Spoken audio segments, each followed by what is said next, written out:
एक अजीब सी कहानी है, शायद डर भी लगे सुनने में। चलो बताता हूँ। कहानी है 19वीं सदी के बंगाल की। वहाँ एक गांव था और गांव का ठाकुर था इंद्रनील। इंद्रनील की शादी हुई एक छोटी सी बच्ची से, बुलबुल।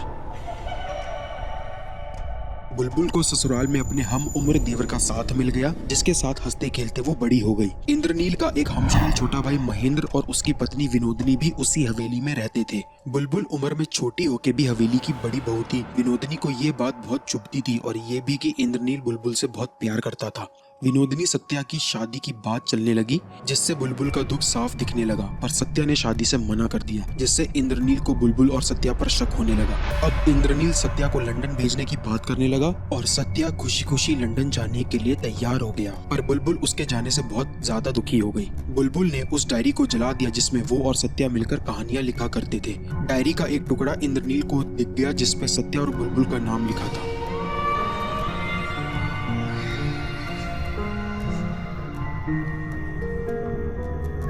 पाँच साल बाद जब सत्या लंदन से पढ़ाई पूरी करके वापस लौटा था, तब तक काफी कुछ बदल चुका था।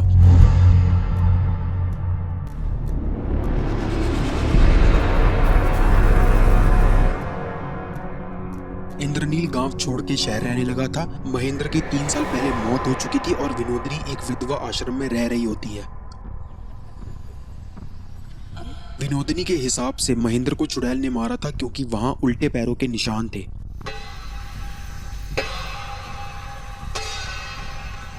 पूरे गांव का ये मानना था कि वहां कोई चुड़ैल थी जो आदमियों को मारकर उनका खून पीती थी। सत्या और बुलबुल ने इस बात का मजाक उड़ाया। सत्या को ये काम किसी जानवर का लगा। डॉक्टर सुदीप और बुलबुल की दोस्ती से सत्या परेशान होता दिखा, पर बुलबुल ने इसे नजरअंदाज कर दिया। सत्या रात में शिकार खेलने गया, वहीं एक आदमी की अचानक रहस्यमय ढंग से मौत हो गई। डॉक्टर सुदीप का घर पास ही था, वो भी वहीं पहुंच गया था। सत्या ने उसे पूछा कि उसने किसी को देखा हो, जिसका उसने जवाब दिया कि उसने किसी इंसान या चुड़ैल को नहीं देखा, बट हम मूवी के विजुअल्स में साफ साफ किसी के वहां होने का देख पा रहे थे।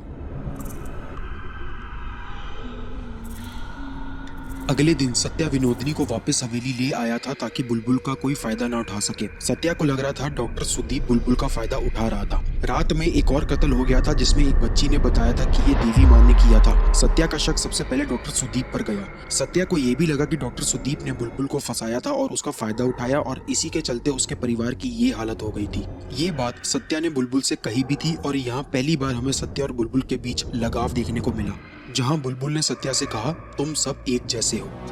सब एक जैसे हो।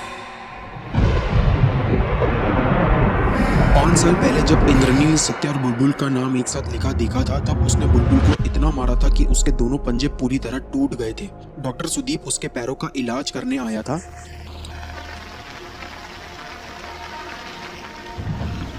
उसी रात इंद्रनील हवेली छोड़ शहर चला गया था। जब बुलबुल बिस्तर से हिलने की हालत में भी नहीं थी, तब महेंद्र ने बुलबुल का बुरी तरह रेप किया। बुलबुल इतने दर्द में थी, ऐसा लगता है कि उसकी जान ही निकल चुकी थी।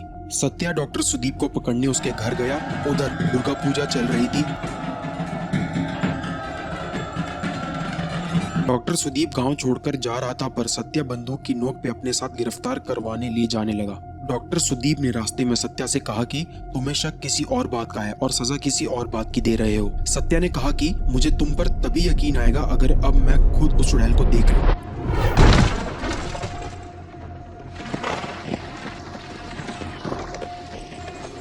और तुरंत ही एक आवाज के साथ गाड़ी रुकी। सत्या कैबिन से बाहर निकला और उसने देखा कि गाड़ीवान मारा जा चुका था और उसे सामने एक चुड़ैल जैसी आकृति दिखाई दी, पर उसका चेहरा साफ नहीं दिखा। सत्या ने उस पे गोली चला दी, पर वो वहां से गायब हो गया। सत्या उसके पीछे भागा। तब हम और डॉक्टर सुदीप उस चुड़ैल का चेहरा देख पाए।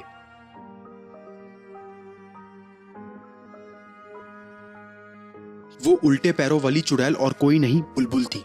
उसके पेट में गोली लगने से खून बह रहा था। अगले ही पल वो पेड़ों पे छलांगे मारते हुए जंगल में चली गई। सत्या उसके पीछे भागा और उसे पकड़ने के लिए जंगल में आग लगा दी, ये कहते हुए कि वो राक्षस है। और वहाँ डॉक्टर सुदीप ने उससे कहा कि राक्षस नहीं है, वो देवी है। और हम एक पेड़ पर बैठी बुलबुल को उस जंगल की आग में जलते देख पाते हैं, जहाँ सत्या को सारी कहानी समझ आ चुकी थी।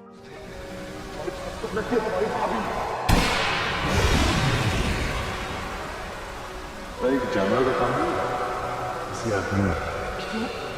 औरत भी तो हो सकती है। वो राक्षस कोई और नहीं, वो सारे लोग थे जिन्हें बुलबुल ने मारा क्योंकि उन्होंने किसी न किसी औरत के साथ बहुत गलत किया था। बुलबुल उन्हीं राक्षसों का देवी बन के वध करती थी जो औरतों को दर्द पहुंचाते थे। महेंद्र के बुलबुल का बुरी तरह से रेप करने के बाद हम देख पाते हैं कि बुलबुल की जान निकल चुकी थी। थोड़ी ही देर में सब कुछ लाल हो चुका था और बुलबुल अचानक से जिंदा हो गई थी, पर वो अब पहले की तरह जरा भी नहीं रोती दिखती। हमें देवी काली के मंदिर का एक साफ शॉट भी दिखाया गया था, जिसके बाद बुलबुल जिंदा हो चुकी थी। बुलबुल की सारी मासूमियत अब एक ताकत में बदल गई थी। देवी काली उसके अंदर राक्षसों का वध करने खुद आई थी, पर अभी भी एक राक्षस तो जिंदा था शहर में। जब इंद्रनील हवेली वापस आया तब तक सत्या जा चुका था, जिसे खुद की और बाकी सबकी इस गलती का पछतावा था कि सबने मिलकर बुलबुल की क्या हालत कर दी थी।